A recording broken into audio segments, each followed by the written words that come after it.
guy too.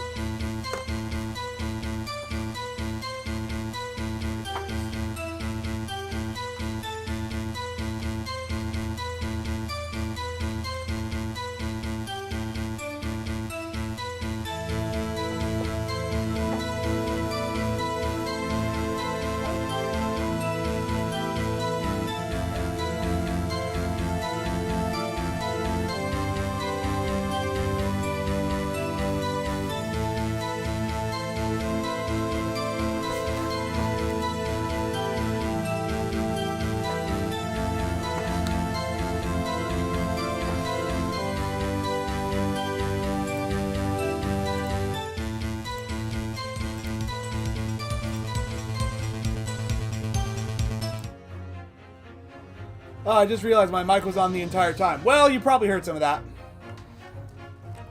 Hello everybody. Sorry I'm running late. It's 100% on me. It's not even what I do before these streams. It's entirely on me. For whatever reason, I had it in my head that these streams started at 8, even though I myself was saying, no, these start at 7. I've been saying that forever, and it just didn't click in my head. I'm very sorry. That one's 100% on me. So, let's stop wasting time and jump back into this stream. Jump back into this game. In the last part, we convinced the court that we need to hear from Egbert Benedict before we can determine the guilt or innocence of Gina Lestrade. And in this part, well, we're going to do that after likely a talk with Gina. Gina, how are you holding up? I'm starting to feel quite warmly towards her frequent cold shoulders now. Jeannie! Are you alright? Why aren't you saying anything?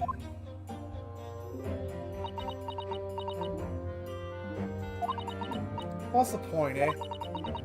I'm very sorry, let me see if I can... Why go through all this trouble and fight so hard for the likes of me? What? Well, you saw that picture. What picture? You mean this. The photograph taken by Hurley's red-handed recorder. Well, I didn't think it would have captured a scene like this, that's for sure. It's hopeless. Anyone who's... God. Anyone who sees that's gonna think I did it, ain't they? Well, I won't pretend it wasn't a bit of a shock when the prosecution first presented it to the court. Surely you've gotta have your doubts about me now. You can't still think I'm innocent. Of course I can.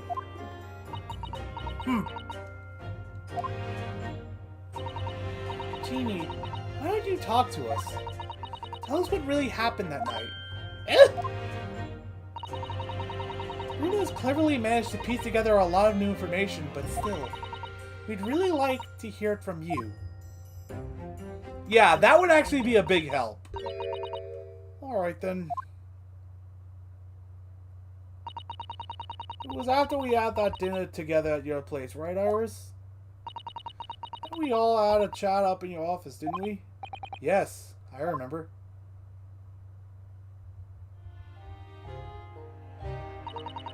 After that, I just couldn't get to sleep. So I slipped out and went down to the street to the 2-to-1 to Windybank's place. And I had to know if Iris' story was there or not. The Hound of Baskersville's. I don't know what it's about or nothing.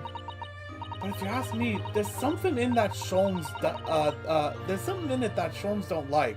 Something what you don't want people reading. So that's why he lied to Iris about sticking it log with Windybank for safekeeping. At least that's what I thought at the time. So you broke into Windybank's? I just had to know if it was there or not.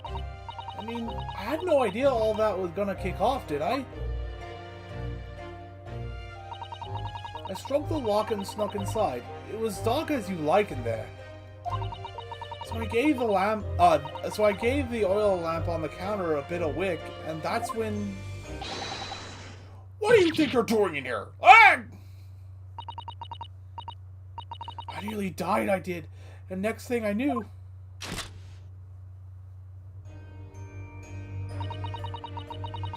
I grabbed the gun off the counter and was waving it in the air like, I don't know what. So she was scared. Winnebank just scared her and she just grabbed the gun by instinct to protect herself. Ah, you're the girl who was here this afternoon. I didn't think pickpockets went in for armed robbery. The mantle strip. Have you got it yet? Did Sholmes leave a load of papers with you? A story. I beg your pardon? Oh wait, no. That was Gina, I'm sorry. Down to the something or other. It's here, I want to see it. I'm sorry, young lady. But I'd sooner die than relinquish an article belonging to one of my customers. I don't want it. What would I do with it anyway? I just want to see it's here, that's all. Oh, you want to see it, do you? I want to know if Sholmes really pawned it here or not. Please, just let me see it and I'll go. Oh, very well then. But for pity's sake, stop waving my gun around, would you?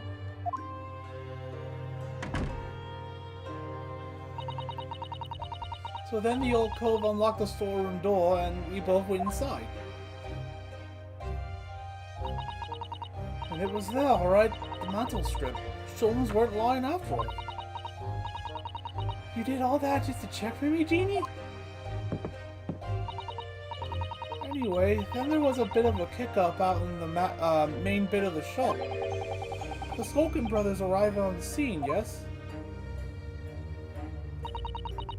What's that noise? Someone's breaking in! Dear me, is there some burglars convention here tonight that I don't know about? I think I forgot to shut the door behind me. Sorry. I'd better go take care of it. Could I possibly have my gun back? Oh, well, I'll come with you and... Now don't be foolish, young girl. You must stay right here. Don't leave this room under any circumstances. And with that, he took the gun out of my hands and walked back out into the shop. Oh, he had his gun on him!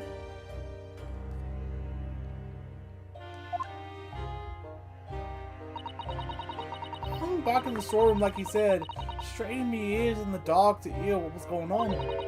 It sounded like they got into a bit of a scrap. I started to think I should help, see? So I was just about to go out the storeroom myself when... 2 gunshots? Like, simultaneously. That's very interesting.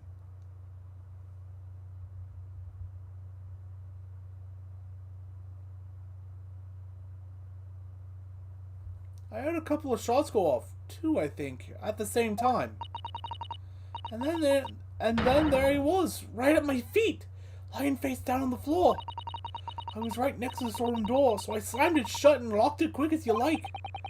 Because you thought whoever had shot Mr. Winnebank might come for you? Yeah, so I went to grab the old cove's gun. Figured I'd put up a fight at least. But when I got a better look at him, I knew.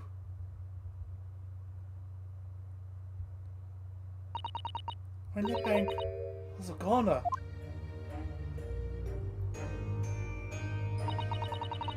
I felt funny in my head all of a sudden, kinda dizzy.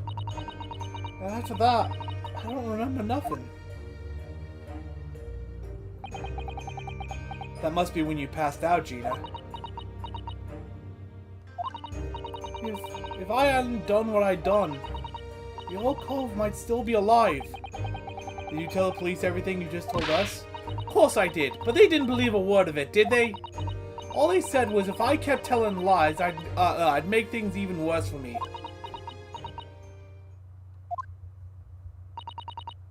It'll be alright, Jeannie. Don't worry. Just stay strong a little longer. Runa's about to put the real culprit through the mill. That cove, what was there in the afternoon? That Egbert Benedict.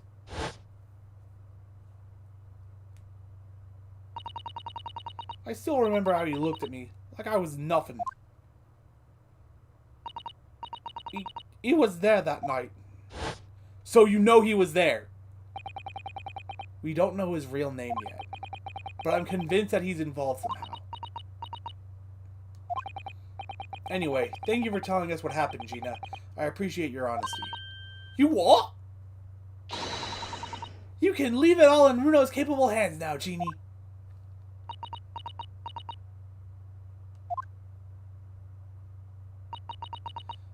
Mr. Naruto. Yes? How come you trust me? I don't get it.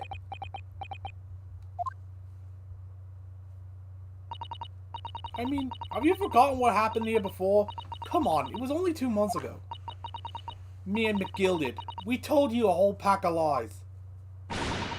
And you got the bog trot off with him, even though he was a killer. No, I could never forget that. Oh? I did what I thought was best at the time, but the pain of that error of judgment doesn't get any easier to bear. Still, don't forget that I also made you a promise. I told you that I'd be on your side to the bitter end, no matter what. But what if I'm lying? You could be working to get another killer off the hook for all you know.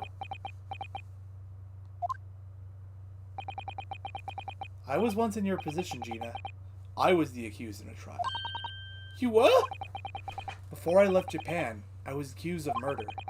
And strange as it might sound, the circumstances of the crime were pretty damning. I was sure that no one would believe me. It wasn't me who'd done it. Oh, Runo.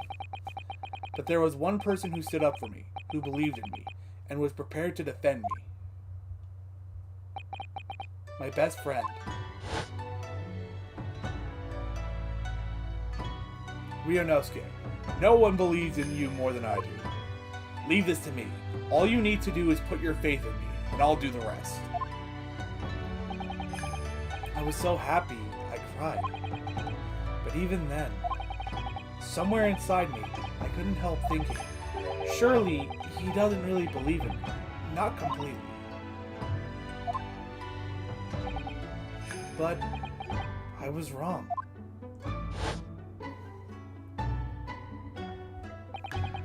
As soon as my trial began, it was obvious that he had an absolute unwavering belief in me.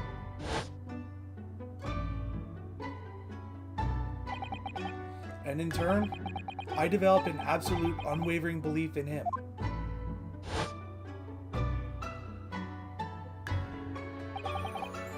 Since then, I came to realize, if you want someone to believe in you, you have to believe in the other person first. What are you saying?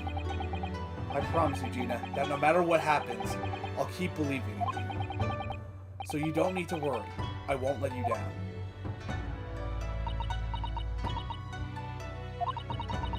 Even though I'm a diver and a no-good liar? You're not like McGilded. I know that. Eh? That's right! You're a friend, Genie! Iris! We know you better than you think. And we've come to the conclusion that you're someone we can trust. Yes! That's really all we need to know. Exactly!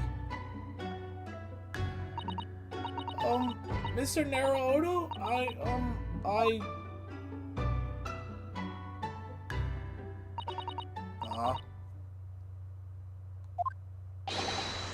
Defendant Gina Estrada and her legal representative.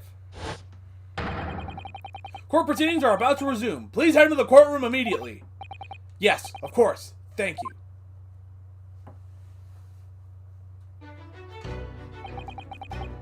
I've been both a defendant and a defending lawyer in my time.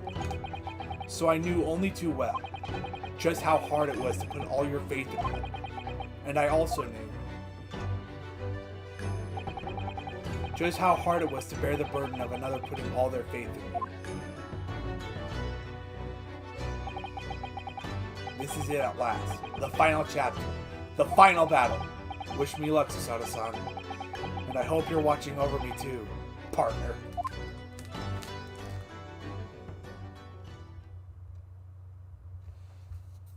Alright. Let's get started. 17th of April, 1:41 p.m. The Old Bailey Courtroom. One second, I have to make disgusting sinus noises again.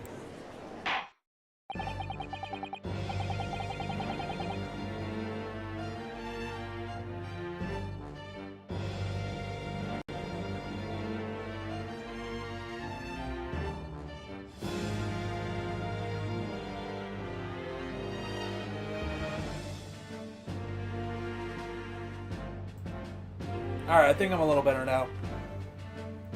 I hereby call this court to order as we resume the trial of Miss Gina Lestrade. Lord Van Zieks, have you successfully subpoenaed the witness? The subpoena was delivered to the communication station where the man works immediately, my lord. However, the heavy rain has delayed the arrival of his carriage, it would seem. I see. Then let us turn our attention to Inspector Gregson, Pressis of the case heard by the court this morning. The glaring omission of the third bullet in your report is a serious blunder, Inspector. Yes, I can only apologize, my lord.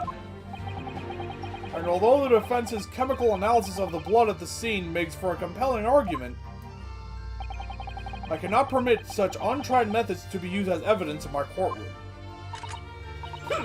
It's a big mistake to cross Hurley and me. A very big mistake. As she brandishes a gun!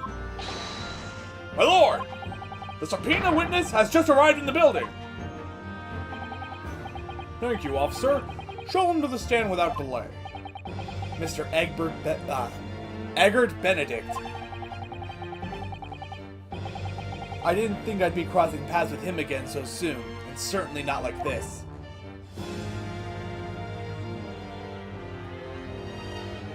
There he is. Thank you for complying with the court's subpoena at such short notice, sir. But of course, my lord. As an upstanding member of London society, it is my pleasure to oblige. I'm not sure if that's the voice I gave him before, but it's the voice I'm going with now. Now, kindly state your name and occupation for the record. Ashley Graydon, Communications Officer. Mr. Graydon and I both work at London Central Communication Station. Now perhaps somebody would kindly explain what all this is about. You were apprised of the situation by the court officer on your way here, I presume? Yes, I was. Something to do with the murder that took place at a pawnbroker's on Baker Street? And some nonsense about me having been there on the night in question? That is the accusation, indeed. This is really beyond a joke, you know. Very well, without further delay, the court will hear your testimony now, Mr. Graydon. You will respond to the accusation made against you under oath. Defense, why have you brought up the court record?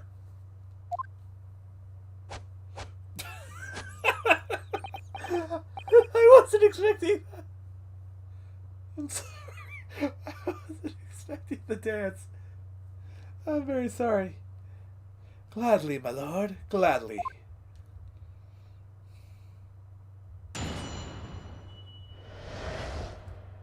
The accusation. Naturally, I have occasion to make use of pawnbrokering services from time to time. But are you seriously suggesting that I colluded with these thugs to break into the place on the night of the murder? I have no intention of admitting to such an outrageous accusation. Even if certain parties here present claim that my blood was found at the scene. Some Scaramouche detective's homebrewed tincture can hardly be taken as serious evidence. So you deny the accusation completely, do you? I think the voice of the judge keeps changing. I'm sorry. I must say I am dismayed. For the highest court in the land to be swayed by this self-professed detective's toy. It was the will of the jury, and our great British justice system demands that the jury's will be upheld. Then it would seem we have the misfortune of a most inept assembly of jurors today. You know you work with one of them on a daily basis, right? By golly! How long am I expected to be detained here?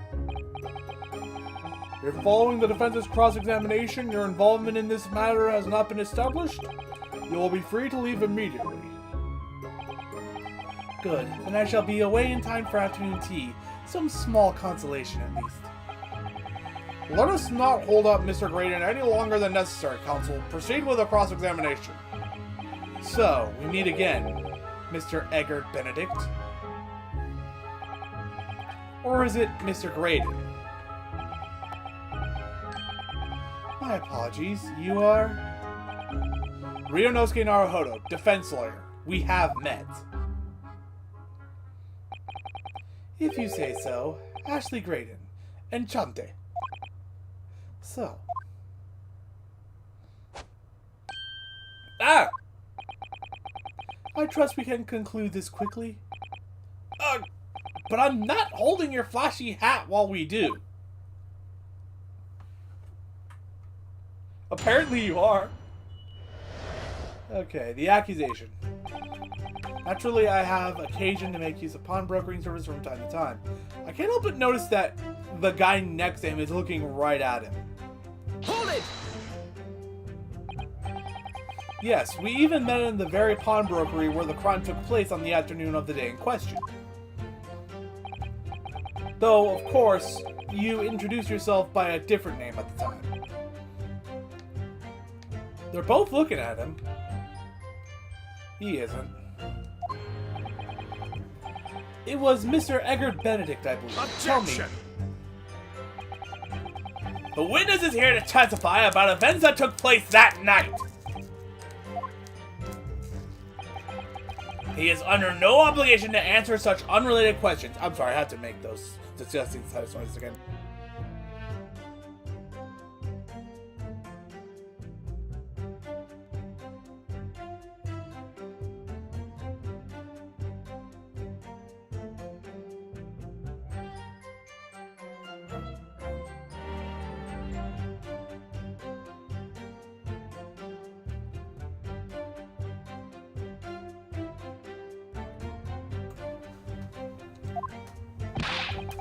You can't be serious! Thank you, because I certainly do not feel inclined to answer such an inappropriate question. So he's going to be evasive, is he? In an effort to not give anything away. This could be tricky.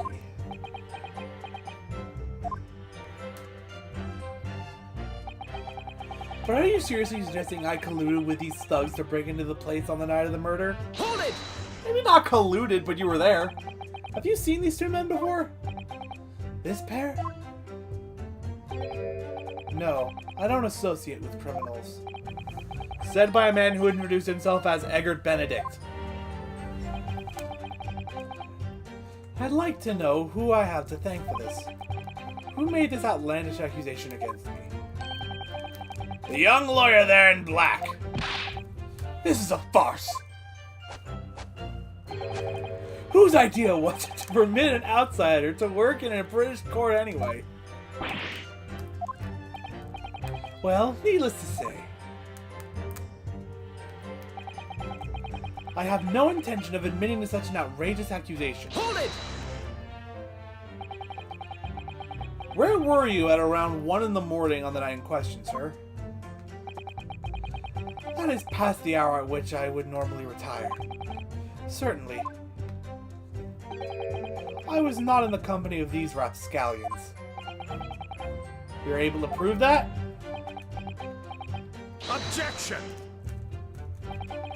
Listen carefully, my learned Nipponese friend, for you appear to be under a gross misapprehension on this point.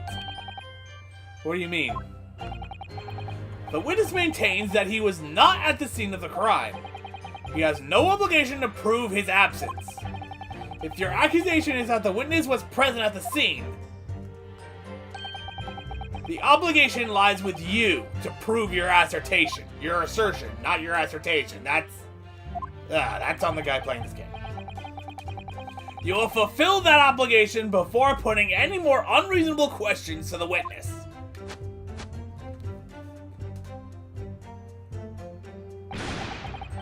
A silent victory wiggle, thanks.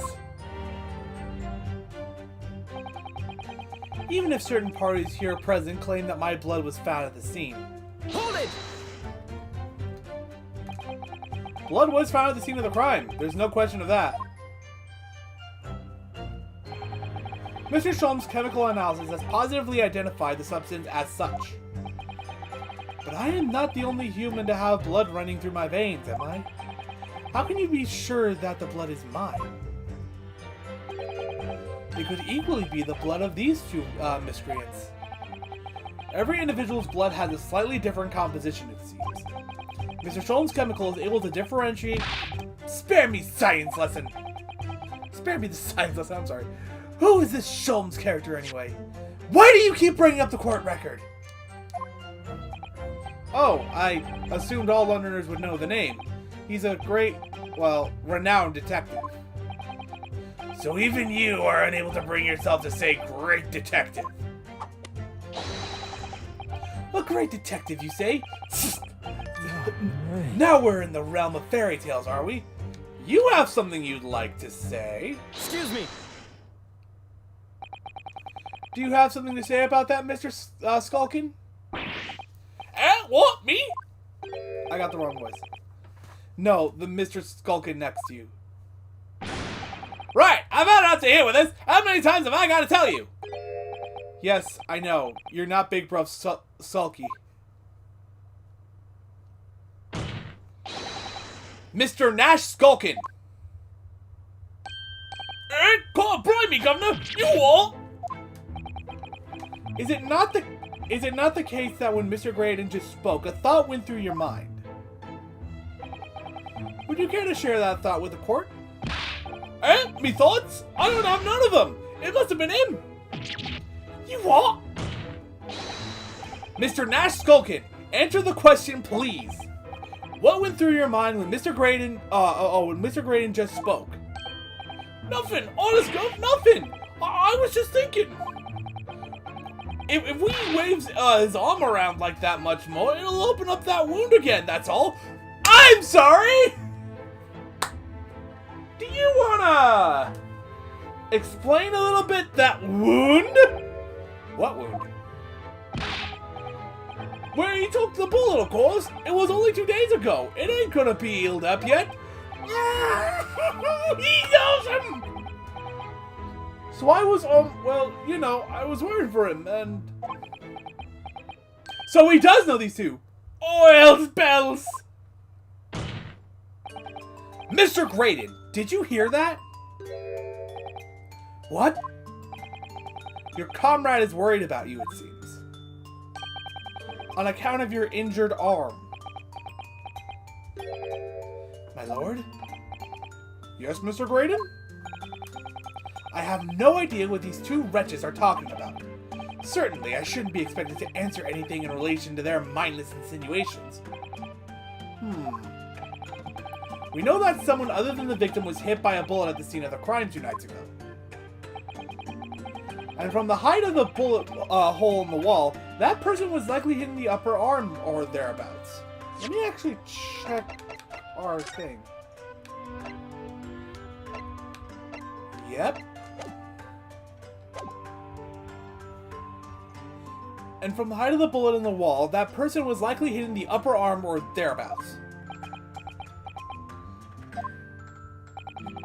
Perhaps you'd allow a court official to examine your arm, sir? The left arm that you're currently clasping with your right hand as if in pain? No, I refuse. You have shown no evidence whatsoever that links me to these common thieves. Accordingly, I am not obliged to permit any such invasion of my privacy. As I've already said, I'm completely uninvolved in this. I've never had anything to do with the pawnbrokery where this fellow was killed whatsoever. Never anything to do... Bro, you were there that afternoon! I take offense to that insinuation that I was in any way involved.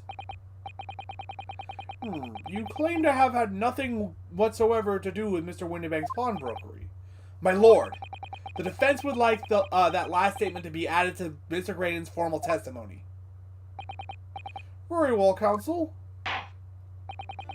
Continue with your testimony, Mr. Graydon. So it's going to be something on this. The bottom line is I've never had anything to do with the pawnbrokering establishment where the man was killed. Let's see here.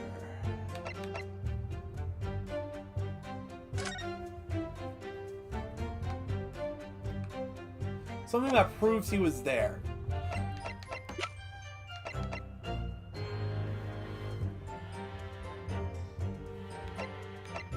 This is the only thing I can think of, but something tells me it's going to get shot down.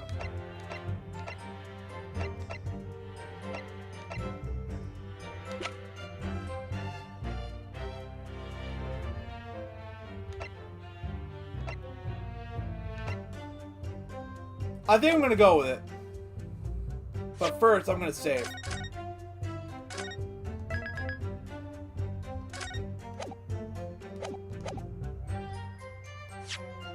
I'm gonna go with the disc. Objection! Okay, that worked. Good. Have you seen this disc before, Mr. Graydon? Why? Is it supposed to mean something? This disc was until the day of his murder in the pawn Mr. Windybank's shops. It was redeemed by the defendant, Miss Gina Lestrade, that afternoon. However, somebody mysteriously appeared to try and take it from her. And that somebody was you, of course, wasn't it, Mr. Graydon? As I have reiterated numerous times now, you are mistaken. That was not me. I have never seen that disc before in my life. It may have escaped your notice, but there is a small smear of blood on that disc. Oh yes, resulting from an abrasion of the thumb, perhaps.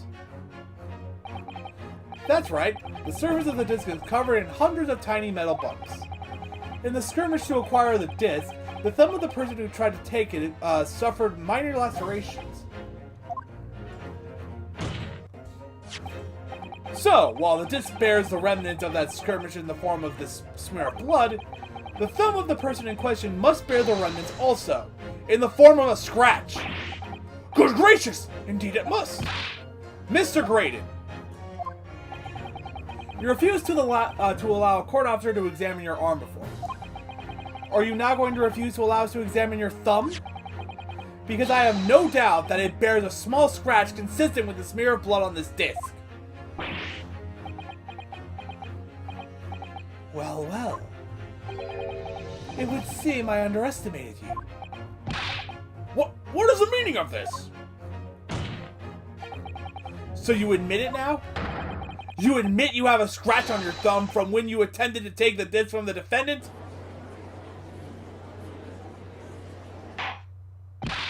Order! Order! Well, Mr. Graydon?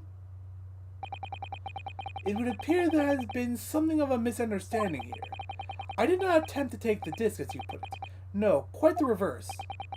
What are you trying to say? It's really quite simple, you see. The disc was mine from the outset. Is there some crime in taking an item that you own out of pawn? What? It would seem, Mr. Graydon, that in this piece of evidence, my learned friend has established a link between yourself and the incident. Accordingly, you will tell the court everything you know about this disc now. As you wish. Though I'm quite sure it has nothing whatsoever to do with the pawnbroker's murder. I think I know what it does have something to do with. The disc. There's a note on the disc saying, "For McGilded," but the item belongs to me. The redemption ticket was stolen from me by the accused, that filthy gutterling, on the day in question. I proceeded at once to the shop in order to explain my situation and redeem my article. In the end, of course, the disc was taken by the police. In other words, I had absolutely no reason to break into the shop later that same night. But did he know that it was taken by the police? Did I hear you correctly, sir?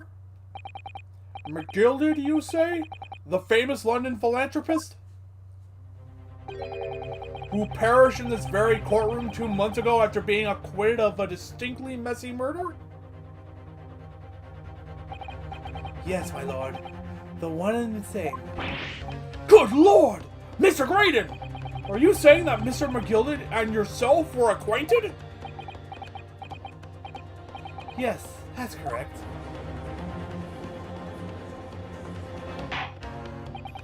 Order! Well, I certainly didn't expect to hear that name uttered here in my courtroom again. According to what Gina told us, this disc was placed in the pawn on the fateful night 2 months ago. McGilded himself gave instructions to deposit it at Windibanks. It's funny that Mr. Graydon here is claiming the disc belongs to him then, isn't it? In all likelihood, he's lying. So he appeared that afternoon at Windibanks in order to get his hands on McGilded's disc for some reason. Counsel, you will commence your cross-examination, please.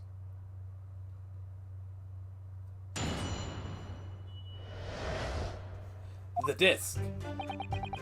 There's a note on the disc saying from McGilded, but the item belongs to me. Hold it! Would you care to explain how this belongs to you? As you will observe, a communications officer such as myself commands a fine salary. You are certainly exquisitely dressed, sir. So you see, I have little need to make use of the services provided by the pawnbrokery trade. However, I did once find myself in difficulties having misplaced my purse while on an errand, which is why I pawned my fine black overcoat to the broker in question. You claim that was your overcoat? Obviously, and in my haze I clean forgot that the music box disc was in its pocket. And yet there is a note on it that reads, "For McGilded." I am a collector of rare and unusual music box music. I first met Mr. McGilded at a gentleman's club in the city, and was interested to discover that he shared my penchant in that area. So the disc in question is a pre-production sample. I promised to let McGilded hear it. But then you forgot that it was in the pocket of the overcoat you were forced to pawn. Yes, exactly.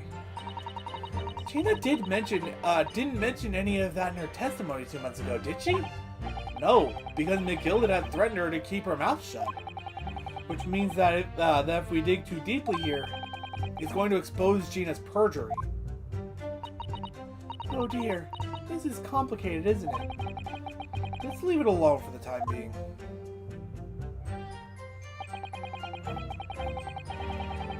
The redemption ticket was stolen from me by the accused, that filthy gutterling on the day in question. Hold it! So you're saying that Miss Lestrade lifted the ticket from your pocket or bag? That's right. Despite being mindful of danger when walking in the insalubrious areas, I'm gonna try and pronounce this. Insalubrious areas are kind of free. Objection! Miss Lestrade did no such thing. Well, of course you would take that stance, but the girl is a regular offender. You came to the pawnbrokery that day prepared with all the information you needed to identify the defendant. You were looking for her. That's what brought you to Windibanks. To get your hand on Mr. McGilded's disc. Objection! My learned friend, it is veritable fond of nonsense. Nonsense? I concur with the prosecution. Counsel, you will refrain from conjecturing in this way. Is that clear? Yes, my lord. And I will continue with my testimony for what possible use it can be. I proceeded at once to the shop in order to explain my situation and redeem my article. Hold it! Had you ever been to Windibanks before?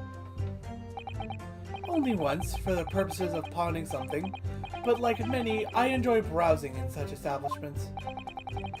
So when you noticed that the pickpocket had taken your ticket, you chased after her, is that correct? Yes, that's right. I didn't notice at first, of course, such is the art of the pick-purse. But when I did, I headed to the pawnbrokery at once, in order to reclaim my coat before the thief could. I was merely trying to recover what was rightfully mine in the first place. Ugh, he can say what he likes because he knows we have no evidence to contradict him on this. Or do we?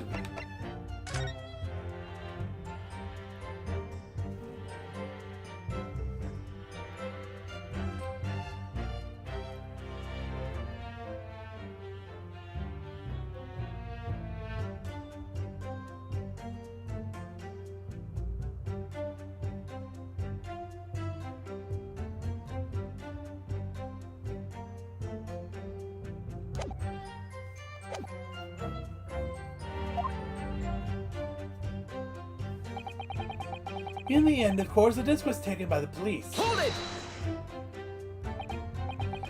Yes, it was taken by Inspector Gregson here, wasn't it? That's right. This was the very man. Apparently, the police are collecting anything that has a connection to Mr. McGill did as evidence. Excuse me. Is something wrong, Inspector? What do you mean? The last remark Mr. Grady made in his testimony seemed to trouble you in some way. No, I didn't. It's nothing. Leave it alone. Let me ask you this, Inspector. Why is Scotland Yard gathering Mr. McGilden's possessions? I can't tell you something like that, Sunshine. What is it, Inspector? Investigative secrets? Yes, exactly. You should know all about that. Magnus McGilded, who died so unexpectedly after his trial 2 months ago, a man renowned throughout the capital for his great contributions to public life, yet he had a dark side too. Where are you going with this, Van Zeeks? I suppose the police are dealing with the aftermath of his nefarious activities, are they? That's enough! Cops like me have duties to carry out that we're not at liberty to talk about. That's all you need to know. Duties conferred by Lord Strongheart, I presume. The Lord Chief Justice appears to have great faith in you, Inspector.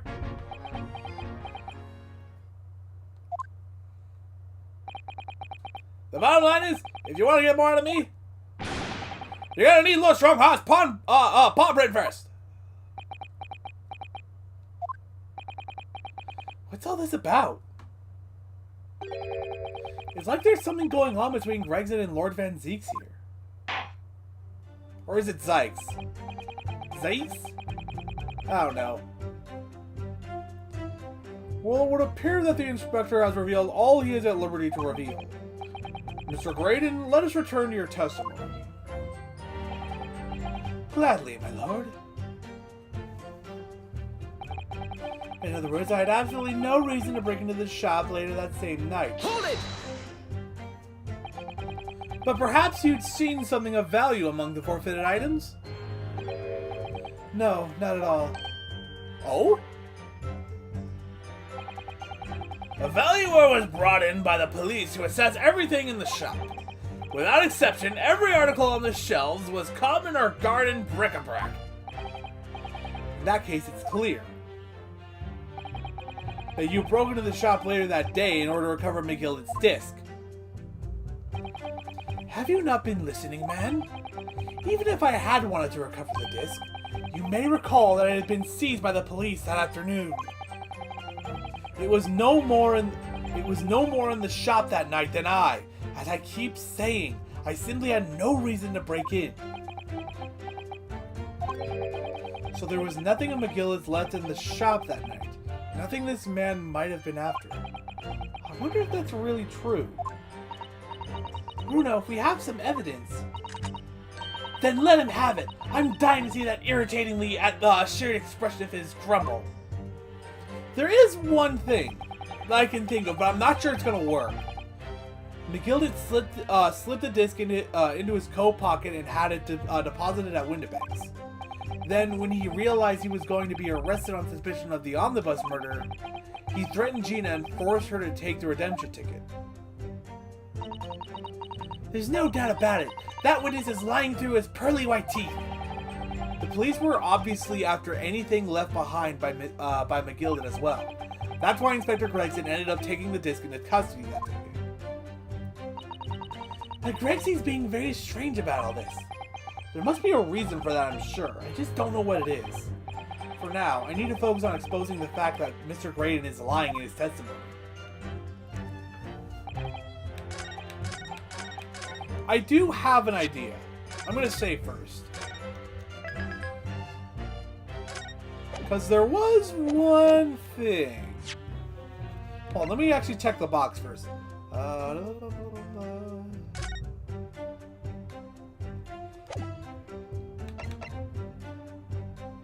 Excuse me? Objection! Okay, yeah, this is wrong.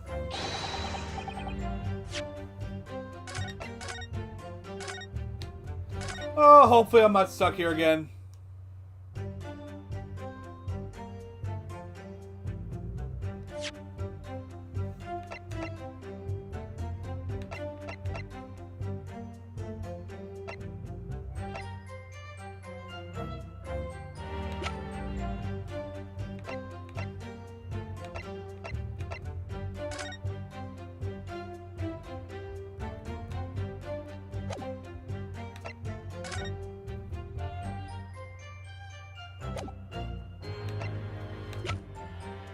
Oh, here we go again.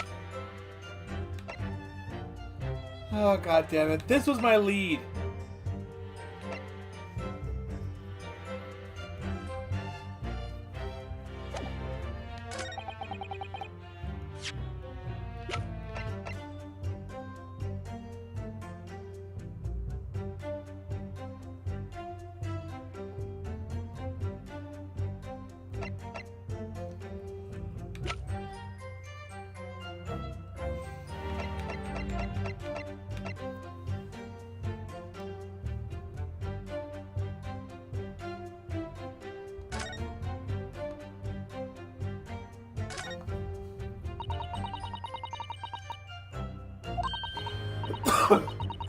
Excuse me.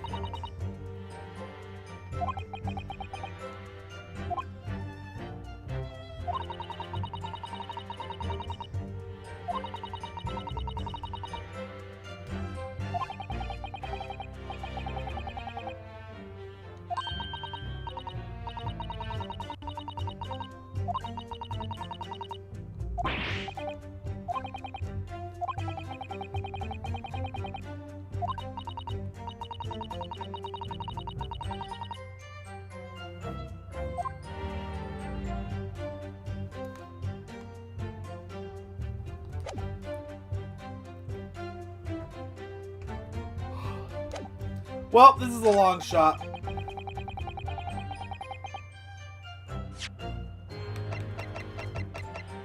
Objection! Yeah, I thought so.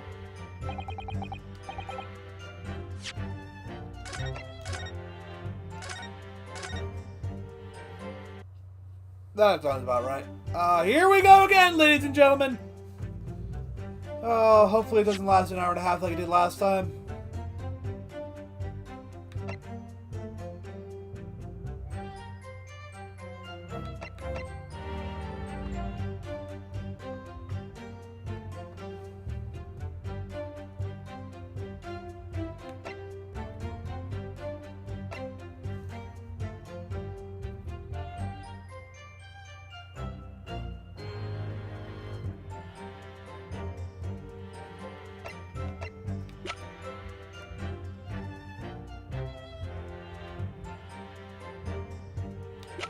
Is it this?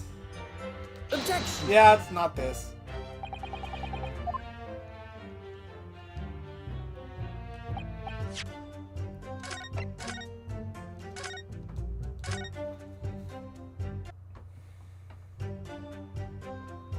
Oh boy.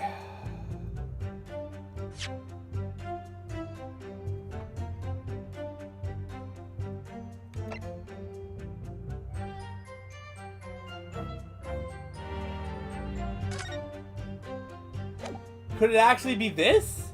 Objection! It is! This disc was deposited at Windibanks on Magnus McGilda's instructions. You knew that, and you went there with the intention of obtaining it for yourself. Objection! Conjecture again, and in any case, the disc was taken into custody by the police that afternoon. The witness had no reason to visit the pawnbrokery again that night. Objection!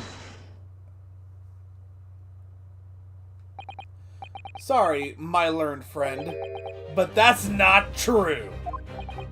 What? Mr. McGill had another article in Pawn at Windibanks. As this second pawnbroker's ticket proves. Oh, I had forgotten that that was also McGilden's.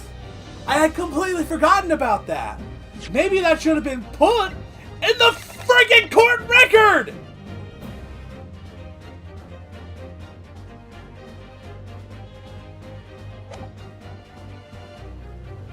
Or maybe somewhere on the ticket itself. Hold on, before I read that, no, hold on. Look at this. Does that say McGilded? Oh, I could have just, oh.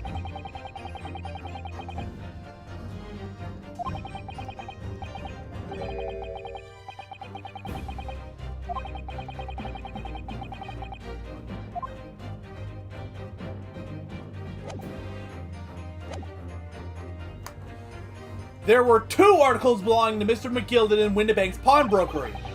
And the reason you broke into the shop that night was to recover the second one. Together with your 2 accomplices, the Skulkin brothers. Ah! This is the second ticket, is it? What had the man deposited? The article description reads, 1 small box. A rather vague description, it seems to me. Are you suggesting that I broke into the pawnbrokery with these clowns in order to steal some trinket box? I believe there are adequate grounds to suspect that you did. This is absurd. Why on earth would I do such a thing? Once the article had been forfeited, I could simply walk into the shop and purchase it. There would be absolutely no need for me to resort to theft. Except there kind of was. You would have likely been banned from the store, or at the very least wouldn't have the guts to show yourself during normal business hours, thanks to what happened earlier that afternoon. Indeed. The witness makes a solid argument. So that means that for some reason, this Graydon fellow needed a small box that very night, doesn't it? Objection! It's time to put an end to this nonsense, my lord. Could you be a little less cryptic, Lord Venzix? I hate to ruin my learned friend's argument, but the truth is quite incontrovertible. On the night in question, no small box was taken from Windibank's pawnbrokery. And the rest assured, the prosecution can prove it. So it's still there. Let's see what it was. Good gracious! Inspector, show the photographic prints to the court, if you please. Yes, sir. What prints? These prints were taken from one of the detective's security cameras. Ah, Hurley's red-handed recordings again. As previously explained, using this plan of the shop layout, the victim's establishment was furnished with automatic cameras in 2 locations. One set to capture the counter where Mr. Windibank received his customers, and the other was set to capture the shelves on which articles were placed for sale once forfeited. According to the information on the ticket, the Gillen's small box has been forfeited already. 2 days before the incident, at 9 p.m. 13, to be precise. Which means it would have been on the shelves of the forfeited items in the shop front. Now, what I have here is a print taken by one of the cameras about 2 hours before the incident. It's at 11 p.m. on the 15th of April. So which small box are they talking about? The victim certainly had a very full shop, it would appear. And there we have another, and then we have another print. I guess we're doing that thing again. where we cross our eyes. This one has been taken 2 hours after the incident.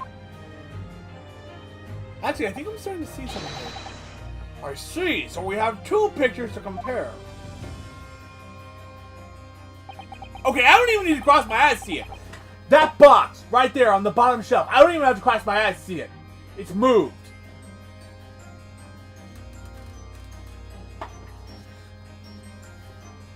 That brown box in the bottom right corner. Well, I must say that placing them inside, side by side, leaves me cold. Dear me, that's starting to make my head ache. Obviously, it's rather young. We consider that as one possible motive in this case. We explored the possibility that something had been taken in addition to the victim's life.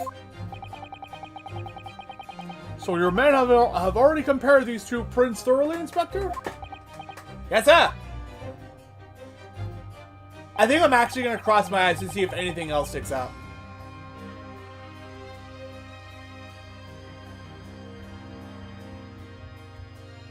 Let me try this again.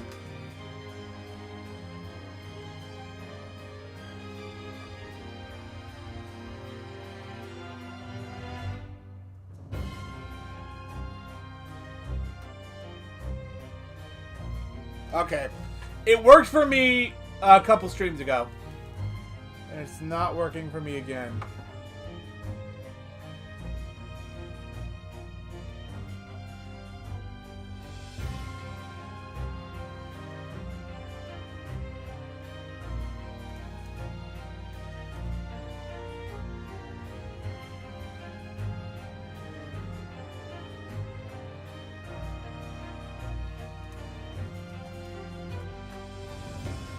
That pink cloth there is also standing out to me.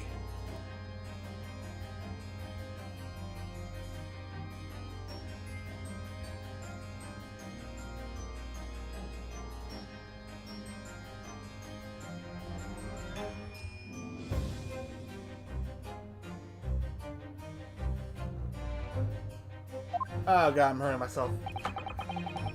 The pink cloth is also standing out to me for some reason, but they look to be in the same place. And the odds conclusion is that exactly the same number present in both. In other words, nothing was taken from the pawnbroker on the night in question. Not necessarily. See, the item pawned was a box.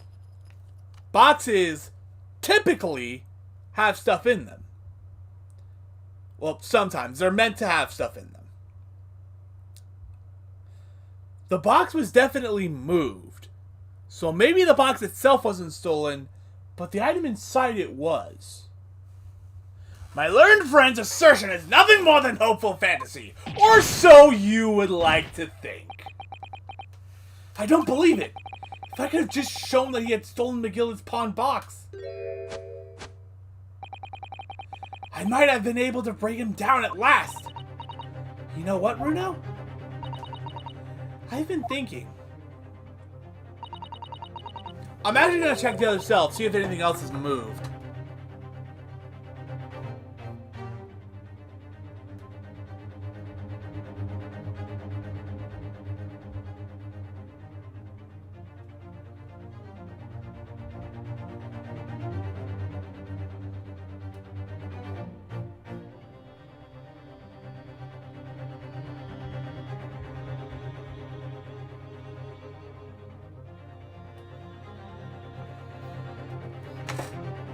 I wonder if these 2 photographs really are exactly the same.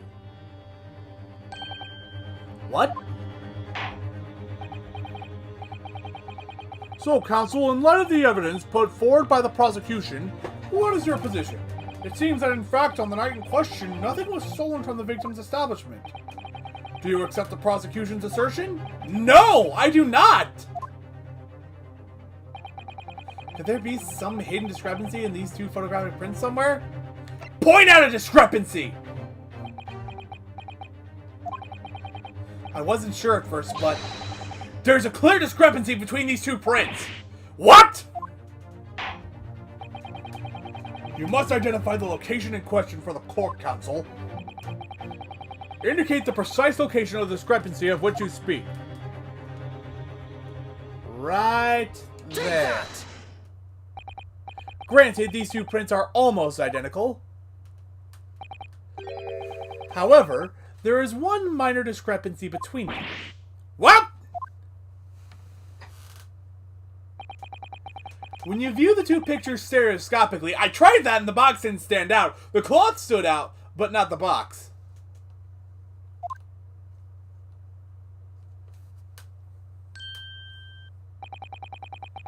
A single area stands out as being different. the location of this small box. Let me... Wait. Unbelievable! By Jove, you're right! How extraordinary! What this tells us is very simple.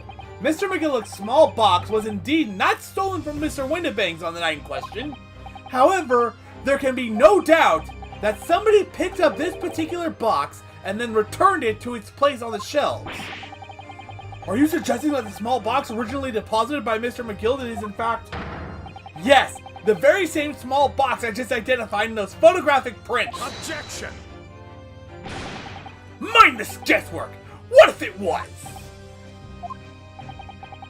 So a box was moved on the shelf. Nothing was stolen. Which means, quite simply, that nothing has changed. That may be true, but... Alright, McGilden's box wasn't stolen then. The box wasn't stolen, but that doesn't... But doesn't the fact that the box was moved like that change things? It changes everything! What was in the box? What's in the box? I believe this changes everything about the case. How can that possibly be? The crucial point is the fact that that what was moved was a small box. In other words, we have to consider what might have been inside that box. What are you suggesting?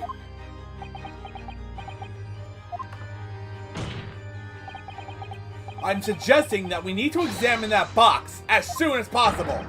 A vital piece of evidence is sitting on the shelves at Windibanks as we speak. Objection! That won't be necessary. Some little box belonging to a man who died 2 months ago can't possibly be relevant to this trial, except it already is.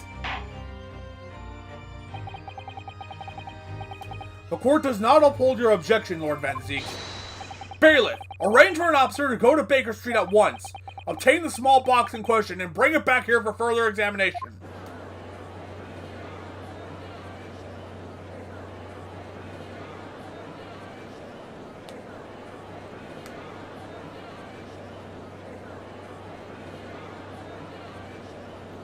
Stare down between the two of us, and he's also staring us down.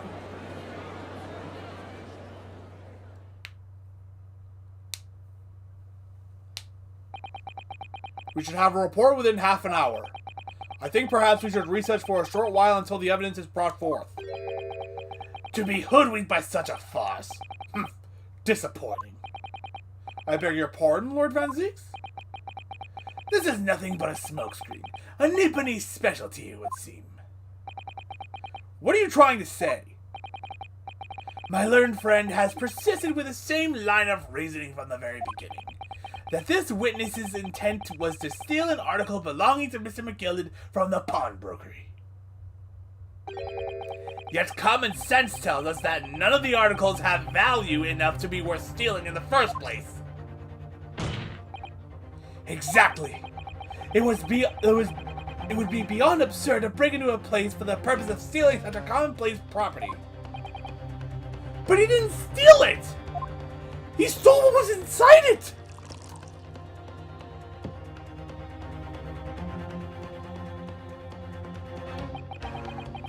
If your lordship recalls, Mr. McGilden perished 2 months ago, immediately after the conclusion of his trial. A trial in which he was found not guilty. A trial in which it was established he was the upstanding member of society his reputation implied, in fact. So I propose a toast to my learned friend and his most insightful defense. The articles in this upstanding member of society pawned was entirely ordinary. A black overcoat that just happened to have a music box disc in one of its pockets, and a small box. I assure you, I wouldn't accept even if the man tried to make a gift of such things to me.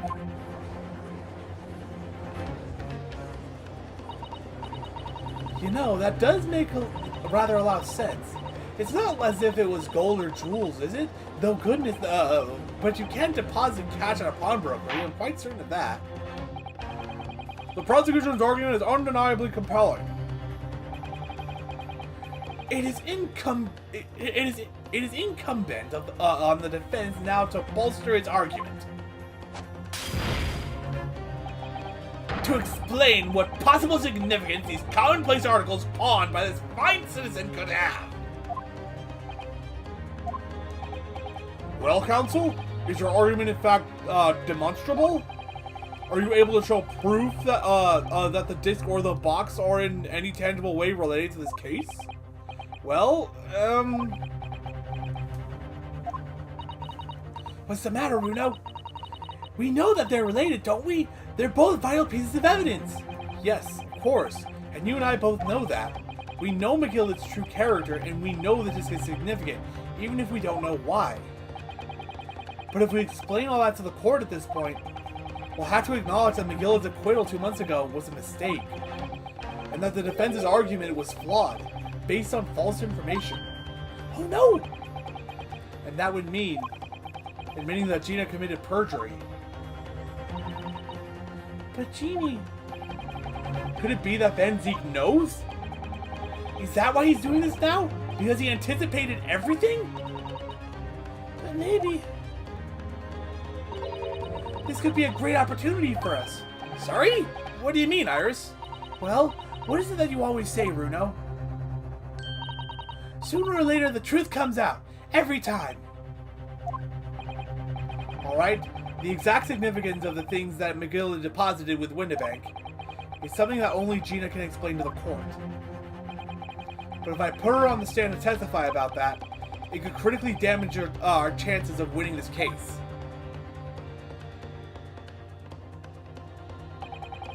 What's the right thing to do here? Have Gina testify. The truth comes out eventually. My lord, the defense would like to make a proposal. Oh? What proposal, counsel? While the court awaits the arrival of Mr. McGillet's small box, I would like to call the defendant, Miss Gina Lestrade, to the witness stand. The defendant? To what end? It's to do with the various articles deposited at Windibanks by Mr. McGillet, my lord. Miss Lestrade has information relating to them. I believe it would be beneficial for the court to hear what she has to say. It will prove the significance of the articles in question once and for all. Well, well, things are becoming interesting. I presume you've considered the implications of the testimony you're proposing. In particular, the impact it will have on the accused's standings, and indeed your own. I have. Lord Van Zieks, would you care to explain that last remark? The prosecution accepts the defense's proposal. I move to interrupt the cross-examination of the current witness to hear the accused herself. Very well, if you have no objection. So the court will now hear the testimony of the defendant, Miss Gina Lestrade. You witnesses currently in the stand may step down until further notice.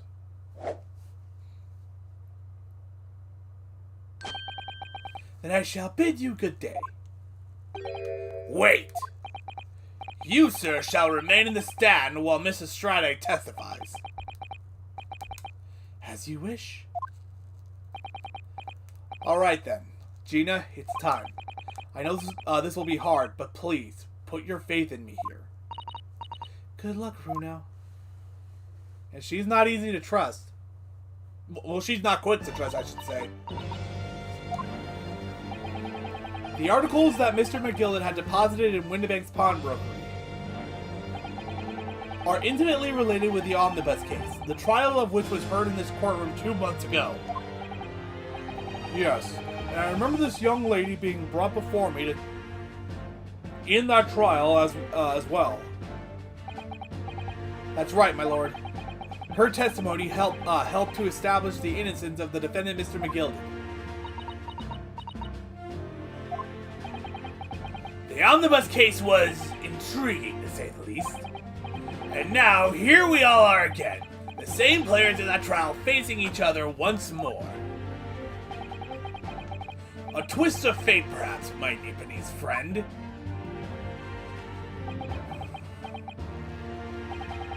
Allow me to recap the event of 2 months ago.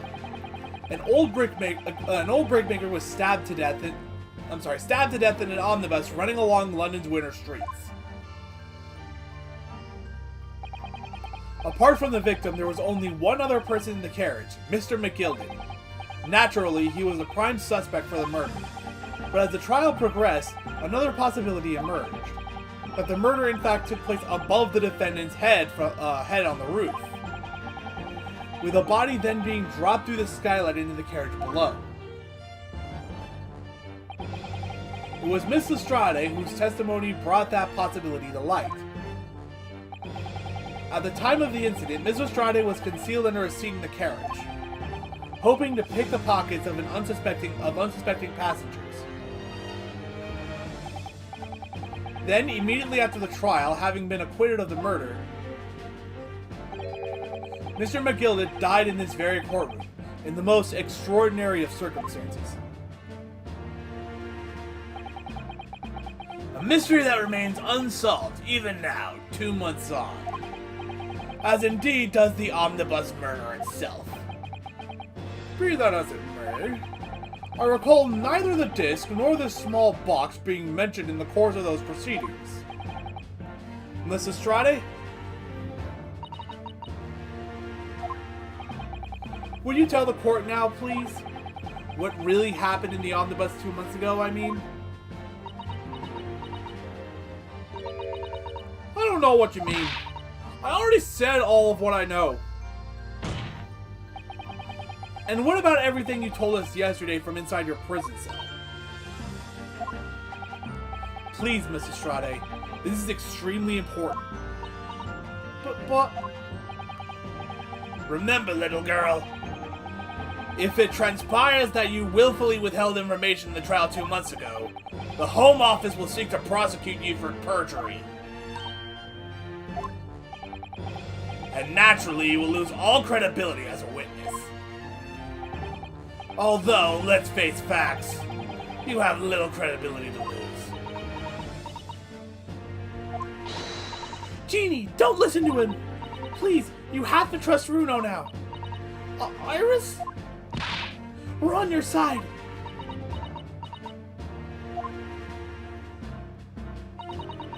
Alright then. We'll talk. It's the right choice, Gina. Well, it would seem that my learned friend is hell-bent on bringing the entire courtroom down about his ears. So be it. I must confess I'm struggling to understand what on earth is happening here. However, it would appear that Mr. McGillen's Pond article and that extraordinary case of the omnibus harbor secrets of which we have been hitherto unaware.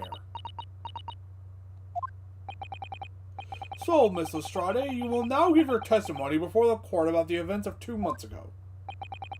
You will reveal the truth, a commodity sorely lacking in your original statements.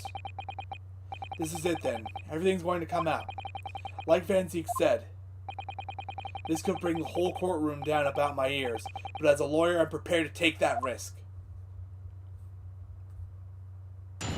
Here we go. Her thumb is clipping through her strap. Truth is, that brickmaker Cove was in the cabin of the omnibus the whole time. When the Irishman dragged me out onto the seat, I saw the disc on the floor. All of a sudden, I heard a scream from over my head, and that pair on the roof deck went off to call the flops.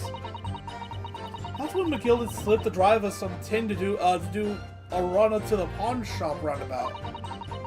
He threatened me not to snitch, not to say nothing to no one about what I'd seen or heard.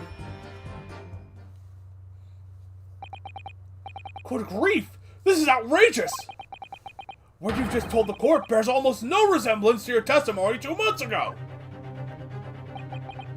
As you say, my lord. Then there's every chance I may have advocated an error in McGilden's trial.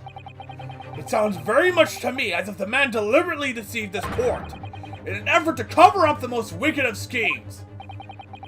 Without doubt, your lordship is correct. A great injustice was done in this courtroom 2 months ago. The actions of the accused in that trial, of this witness, and my learned friend are entirely inexcusable. I don't believe it! The whole trial was a farce? It was all lies? And McGilden fellow was rotten to the core, just like that pickpocket. Don't forget that lawyer from the east. Okay. You're wrong, the lot of you. Mr. Naruto, the lawyer there, he didn't know nothing about it. Humbug! I don't think so. Are we really expected to believe that? He really stitched everyone up, didn't he? We're an operation to get the man off scot-free. Unforgivable! Stop! The lies have to stop! Stop!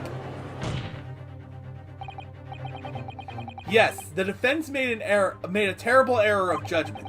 I intend to take full responsibility and suffer whatever consequences are deemed appropriate. However, it's imperative that the court allows the witness to elaborate on her testimony, because the true significance of McGilden's pawned articles must be brought to light. Very well, my learned student friend. Given the depths of calamity you just plunged yourself into, this may well be worth hearing. Words fail me. This situation is utterly deplorable. Mr. Naruhodo. Yes, my lord? I will decide upon your fate following the conclusion of this trial. Of course, my lord. Blimey, Mr. Naruhodo. Now, counsel, proceed with the cross-examination.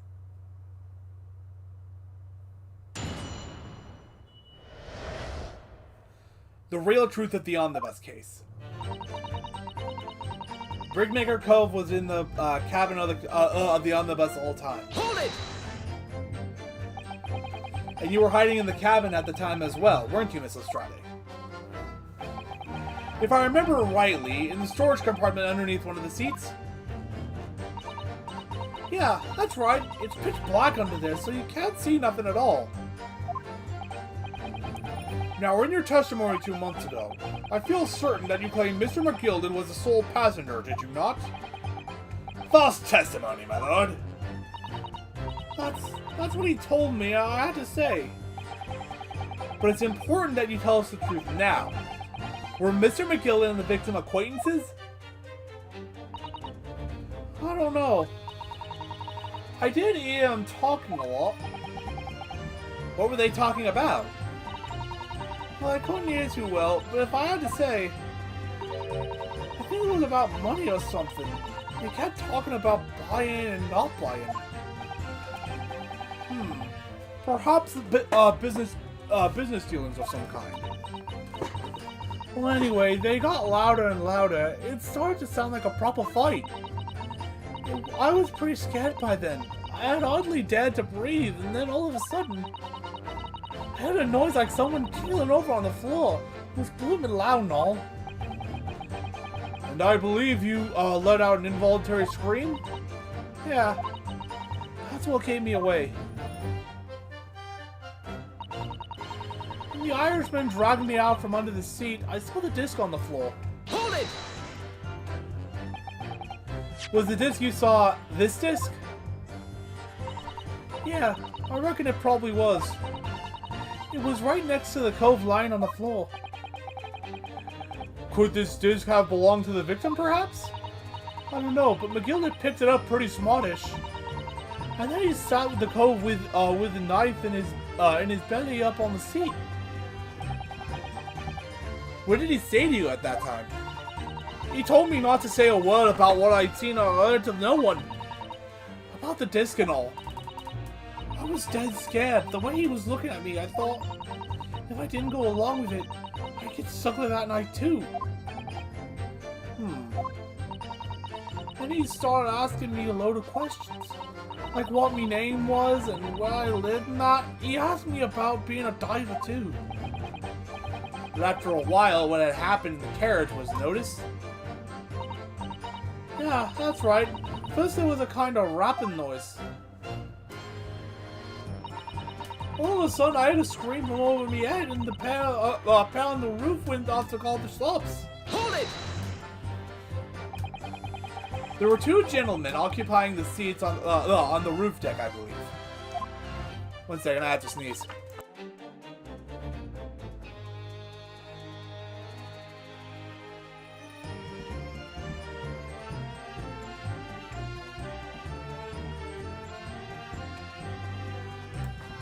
I lost it. That's right. I must have looked down through the skylight and noticed the cove with the knife in his guts. When they screamed, the driver pulled up the horses and McGilda got me out of sight. Out of sight? Where? Back under the seat where I saw it off. Once the carriage had come to a halt, two coves from the roof ran off to fetch the flops. If they immediately left to fetch the police, it would appear that they were entirely unrelated to the incident. So that left McGilda, the driver, and you still at the scene. Yeah, only the driver didn't know I was there because I was under the seat. I heard the cabin door open and a voice from outside. The driver, yes. He also testified in the trial, I believe. A fellow who went by the name Beppo, if memory serves. What did McGilda and the driver say to each other? I don't know what happened and stuff like that, mainly. That's when McGilda slipped the driver some tin to run to the pawn shop roundabout. Hold it! The pawn shop obviously being Windibanks on Baker Street. Just a moment, counsel. Do you mean to tell me that the driver gave false testimony in that trial as well? Perhaps the excursion to the pawnbroker slipped his mind when he was in the stand. Indeed, Lord Van Zeeks. McGilda took off his coat and gave it to the driver. He folded it up all careful-like, before handing it over. When I saw him do that, I remember thinking, that coat and what's in it gotta be worth a few bob. Yes, Gina was sure the disc must be worth more than Mr. Windibank was suggesting, wasn't she? I remember her quibbling with him over the price that afternoon at the pawnbroker. The driver looked pretty happy when McGilda flashed some brass in his face and went running off at a lick. And then the bog called to me and told me to come out from the drog's cabin. He threatened me not to snitch, not to say nothing to no one about what I'd seen or heard. Hold it! Threatened you how exactly? Told me I'd only be able to stop her if I did exactly what he said. Which included giving false testimony in court 2 months ago. Yeah, that's it. And there was one other thing he said. Which was? He told me I'd have to hang on to the ticket from the pawn shop and make sure not to lose it. The ticket? Well, I never! Said that if he didn't show up to get the ticket off me before 2 months passed, I had to go to the pawn shop and pay the money to keep it in lug to stop it being forfeited. He left me with some brass to pay for it. But really, why on earth would Mr. McGillen have done such a thing? Depositing his overcoat with a pawnbroker before the arrival of the police? It makes no sense at all. There would seem to be only one logical explanation, my lord. What McGillen had the driver deposit at Windibanks was something he didn't want the police to see. Something very important that he needed to hide at all costs. Anyway, after that, he let me go, so he legged it before the coppers showed up. Well done, Gina. It can't have been easy to tell the truth like that. Gina's really putting her faith in you, Bruno. Yes, and to thank her, she'll have to face a charge of perjury once this trial's over. So I need to use the time we have now to get as much information out of her as possible. It's time to really go for it. Press her on every statement with this gun. I suppose I should. Oh, and another thing. What's that? Oh, they're talking. Take a look at those two. Isn't it strange that they've been whispering to each other the entire time? Yes, that is strange. It looks like they're having a secret discussion about something. I'm not sure I'm completely comfortable with that. I wonder if there's anything I can do about it.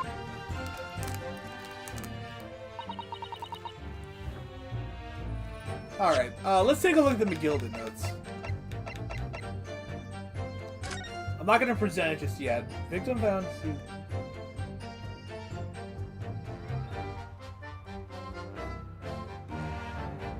Victim found deceased on the...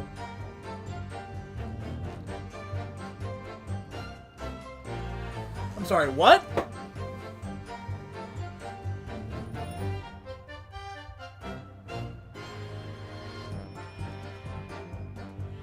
Okay, for a second I thought, it said that he died the day after he got stabbed. I don't know, that was being weird.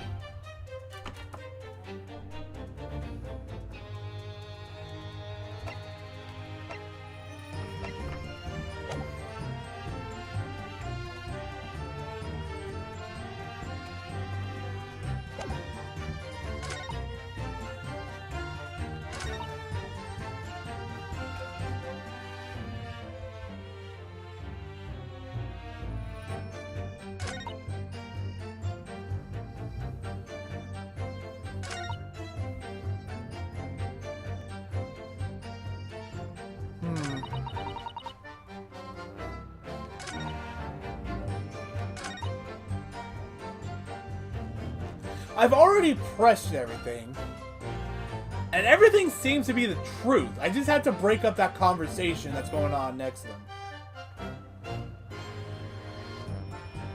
I wonder if I can just press anything.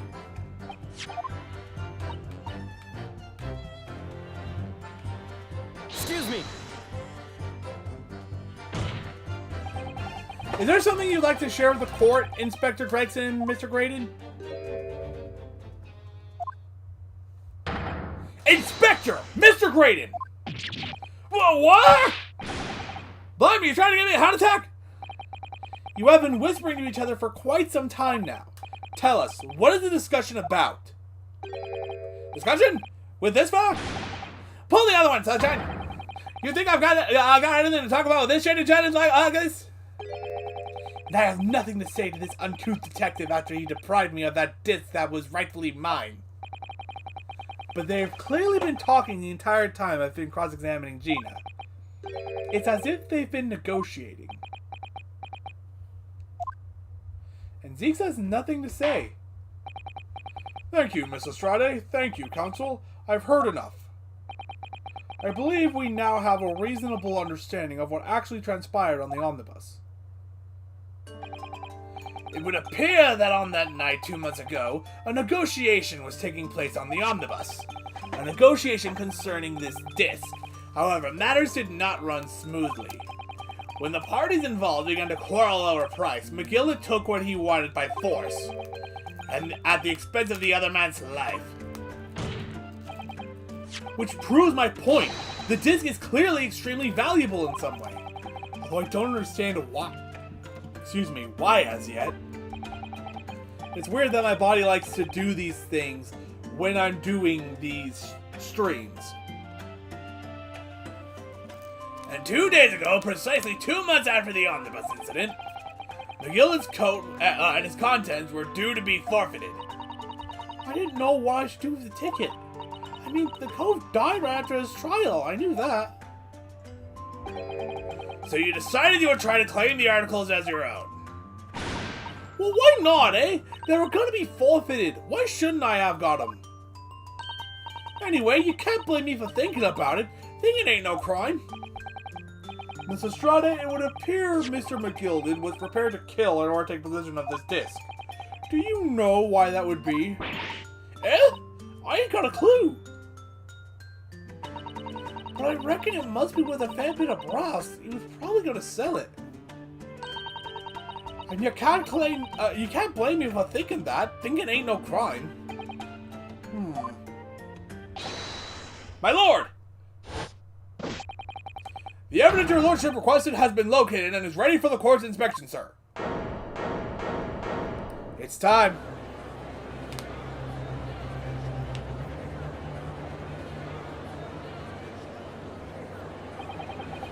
The mysterious little box deposited by McGilla 2 months ago. There's no doubt in my mind that's a key piece in this far-reaching puzzle. To be continued? To be continued! Alright, that's it for this stream. Once again, sorry for being late. At least I wasn't being a stupid freaking idiot this time. And wasting about an hour and a half just trying to figure something out. Alright, so the next time we will be playing The Great Ace Attorney will be next week at 7 o'clock, assuming everything goes well with what I do before these streams. And assuming I remember it starts at 7 and not 8. But between now and then, you can catch me playing Mass Effect Legendary Edition, specifically Mass Effect 3, on this very same channel, Saturday at 2 o'clock, where, what was the last thing?